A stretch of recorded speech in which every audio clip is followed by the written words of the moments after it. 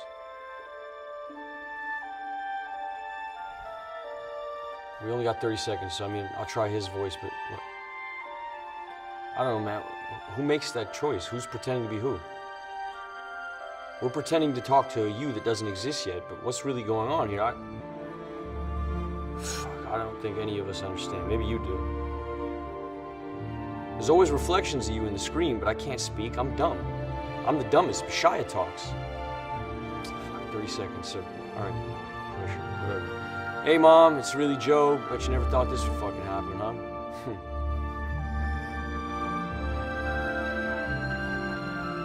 Work number 24 oscillates somewhere between a durational performance and live sculpture. The work seeks to act both as a social and institutional critique of what is an art school. Presented then in the form of a bookshop as opposed to a library, arguably a democratic equivalent, the work seeks to explore the currency of ideas, how trade and exchange is not only commoditized, but perhaps how conversation is perhaps a vital component in the flow and disruption of how culture manifests. My practice revolves around questions of fact and fiction and the blurred line that lies between. I'm interested in how surveillance images can be manipulated and orchestrated in order to create a particular narrative, creating an unreliable narrator. There are 3 parts to the work: footage of a factual space whereby a sequence of events has occurred, a digital drawing of the space, and a strip back stage to its crude, simplest skeletal form, where the sequence of events is reenacted.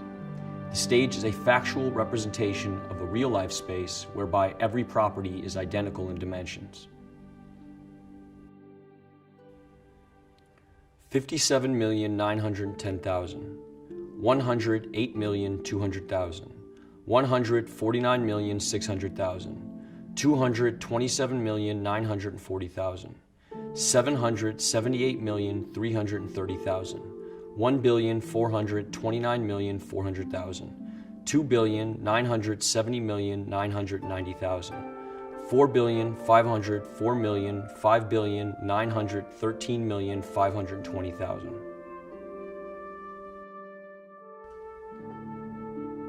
I can't stop looking at my phone and computer. Separate, connected entity making me lose time-space awareness. Where's my phone? I need to make this sunset digital. Stone preserved in binary code till the server breaks and the national grid runs out of gas. I can't find my money. That left the physical sphere long ago. All I see remind me of things online or in a video game. They are so real in the moment. I climbed that mountain with my mind and fingers. My body didn't even get close. All my experiences turned into light and pixels.